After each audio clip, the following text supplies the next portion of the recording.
Thanks for watching Office Insiders. My name is James, and we have some great members of our team here. We have Rachel, Kendall, and my man Sanford here. How you guys Howdy. doing?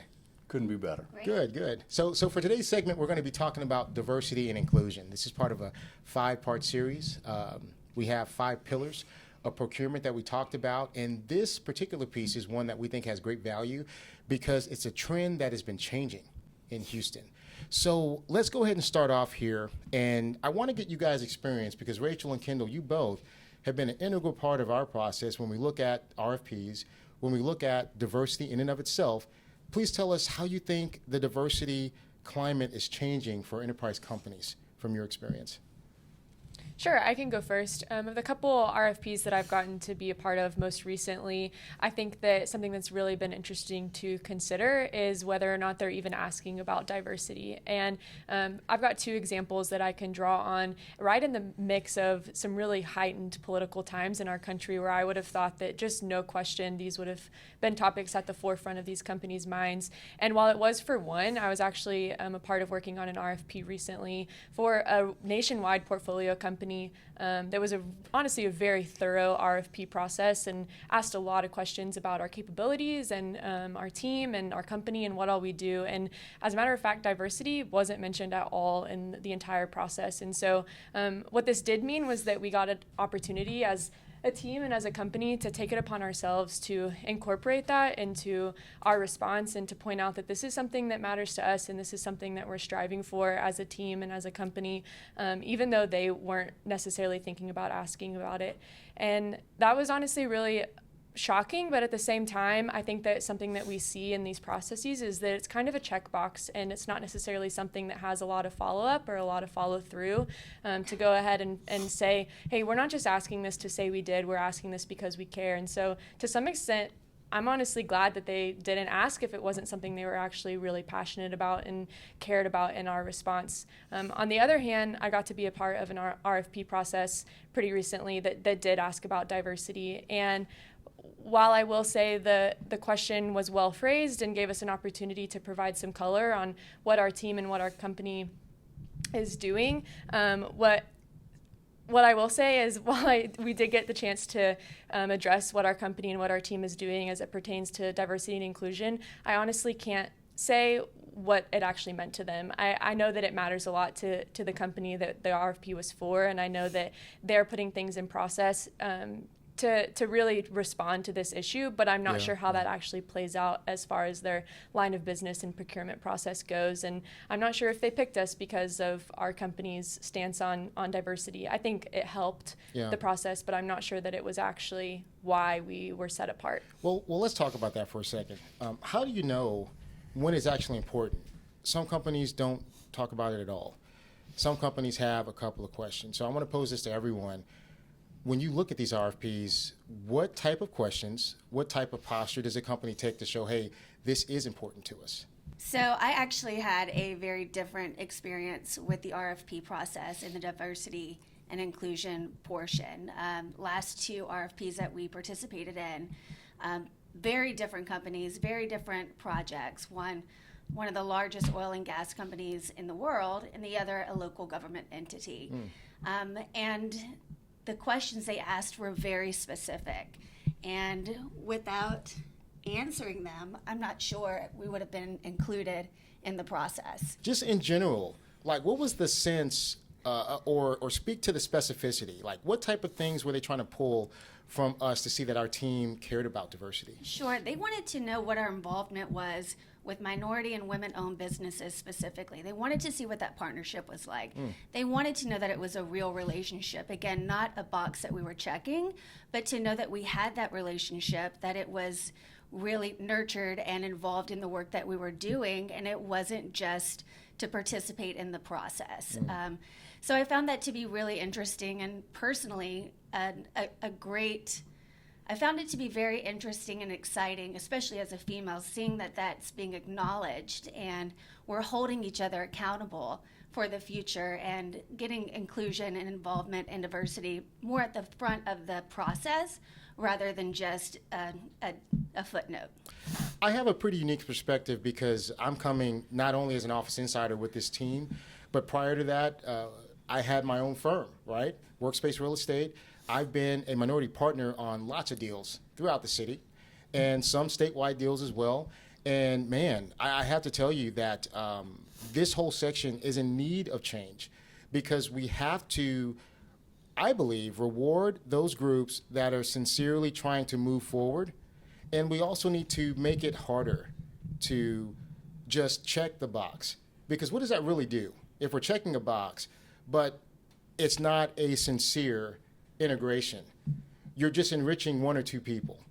But if you really do have that integration where these teams are working together, then the reward is a passing off of knowledge, right? You get to pass on that knowledge to that community. And I'm thinking it's just better overall, and it's more authentic. I think that's what the public actually wants. So can you guys, I want to pose a quick question. I want to get you, Sanford, because we hadn't got you yet. Sure. So from a high level, I mean, you've worked with some of the nation's leading companies here. I mean, some of the biggest and best in the world. So what type of trends are you seeing out there for seeking out authenticity in diversity and inclusion? Well, let me give you a little perspective on this. When I got into this business in another millennium, everyone looked just like me. And that continued to be the case for a very long time. In fact, this industry still suffers from that fact. But our clients look very different now. And they reflect, of course, the country in which we live. And we've heard it a million times that Houston is, by some measures, the most diverse city in the country. We believe, that is one of the great strengths of this city. It's also the strength of any organization. So I come from it to some degree from the standpoint of good business. Good business is that we understand our clients, that we know what they want, and that we can bring them what they need. That requires that we first understand them. So we're making a major push to diversify because we know it's A, the right thing to do, and B, it's good business. The clients we deal with, well, let me just say this. No one had ever heard the term ESG until a couple of years ago. It was not a consideration. It's environmental, social, and governance. Nobody cared. What they cared about was, what's the price?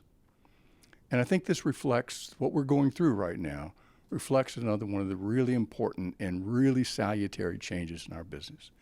And that is that our business, the commercial real estate business, is getting to be more and more about the people who use and occupy the space that we work on. So it's about the employees now, and management knows that it's about the employees, and so they're concerned, again, for reasons both ethical and moral and good, solid business. So I want to take what you just said here, and I want to dig a little deeper. I think we all agree, of course, that this is a great trend. We want to see things continue. We're on the inside. We're the people that are getting these RFPs. We're reading this. We're competing against other firms and other broker teams. So if we could be in the driver's seat, and if we could create questions to test us, to test our own authenticity, to test our desire to really push forward this agenda with diversity and opportunity, what type of questions will we ask ourselves? It's not so much a question of the specific or an issue of the specific questions you ask. It's more the way in which you ask them. What I mean by that is, if I simply give you a bunch of slots to fill in, you can do that, and you can fill them in honestly. Sure. And I, as the person asking, won't know any more about you than I did before. What I need to do is really understand you. I need to investigate you. I need to talk with you and say, tell me what you're going to do. I want to understand what role you're going to play, what role you're going to play, what role you're going to play. I want to understand how you work together. How long have you worked together? Is this something that you do regularly, or have you put this team together just as an ad hoc group of people in order to, check a box? Yes. So it's a deeper understanding. It's not so much about the questions, and I think that that is true in everything we talk about in terms of procurement. It's about more than the questions. It's about a deep understanding of what the questions really mean and what the answers to them imply. I would just like to say too, I think that an RFP process is essentially an interview. And we always put our best foot forward in an interview. We're always telling you all the wonderful things about us Absolutely. in an interview. So the proof is essentially in the pudding. We can tell you all the things that you want to hear. We can, ask certain questions to prompt those answers. But more importantly, it's about the action. It's about the reputation. And I think that our group and our company has been very diligent in making sure that we're about the action, that we are not just checking that checkbox, but instead, this is how we operate and we're authentic for it. I love that. You're going to say something, Kendall? Yeah, this may be too candid and may not be able to be used. Please, but go ahead. I want Speaking candid. to Sanford's point about asking questions specifically to what your role is, I've had the incredible opportunity to sit on a couple pitches and to have a couple parts in explaining different things that we've prepared for these potential clients. And every time they start, I go into it just honestly really prepared for the question of, so what do you do? Because to me, I look like the token woman, and to some extent it's an incredible opportunity, and they probably know that that they're wanting to teach me and wanting to give me opportunities to practice and learn, and I'm incredibly thankful for that. But going into them, if I was sitting on the other side and I was a stern corporate woman who'd been in the business for 30 years, whatever business that may be, and I was sitting across from a 25-year-old, I'd want to know what her role was. Exactly. And so I've been really prepared for that question. It hasn't come, but maybe someday it will. Yeah. And so that's honestly a great point that I think would be really pertinent to understanding why this team has been built the way that it has been. That's what the mark of progress is. Yes. Is when we finally get the actual question, what do you do? Yes. Then we'll know they care. Yes. I love that. And I want to push that forward more, because as a minority business owner and being on those pitches, right, as a Black-owned firm and a women-owned firm, I did not get those questions asked but one time. And I'm going to share a story that I won't share the name of the client because we love them and we actually won the business. So it's a good thing, a good end story. But I feel like someone that has a heart to see if we were authentic just flat out asked. They said, James, is this a real business? Do you really have a commercial real estate firm? And I was shocked at first. I was offended. Because I'm like, wow, I mean, I've been in the business for 10 years. And at the time, a little bit less than 10, but I'm like, hey, wow, I thought if you had at least looked at my website, you see I got my face on there. I got some videos up there, and, my office was not far away from where we pitched. But before I could answer, one of our team members here, another insider, just came up and said, look, we believe in this. And we believe in it so much that we only picked James because of his experience. We thought he would be an asset here. So we don't want to check a box. And I feel like that response won us some points, but I applaud the person that asked the question. I think more questions need to be asked because, unfortunately, I feel like there are groups out there that don't push this as much. They see it as a checkbox and they just check it. So what does that look like? And I'm like you, Kendall. I love to dig deeper and ask the questions. So I want to give you guys some questions that you should ask. So if we're pitching, ask us these questions. And if somebody else is pitching, I want you to ask them these questions too. So one thing I'm thinking about is the systems they use, right? If you have two different groups and they're working together, how do their systems work together? Do they use the same CRM system? Do they use different systems? How do they check emails? How do they share data? Because if they're not really doing that, then how much work is the other side doing? I think another question, and I'm just spitballing here, I would ask them specifically about the job. And I think you mentioned this, Kendall, like what type of work are you doing on this particular project? Just like in a team call. If you have a conference call, just flat out ask. And it gives that person an opportunity. It also pressures that team. Hey, I got to give this guy some work because he may get asked, what'd you do here? And I'm prepared to answer that question if someone asks me. But if everyone is, that means that this knowledge is being passed on. Because the truth of it is this, that the knowledge you gain from doing deals as a minority business owner, as a woman, you name it. The whole point of this diversity and inclusion thing is to pass on knowledge to me, not the money. The money can come if you have experience. But if you don't get the knowledge, then you're not teaching that business to fish.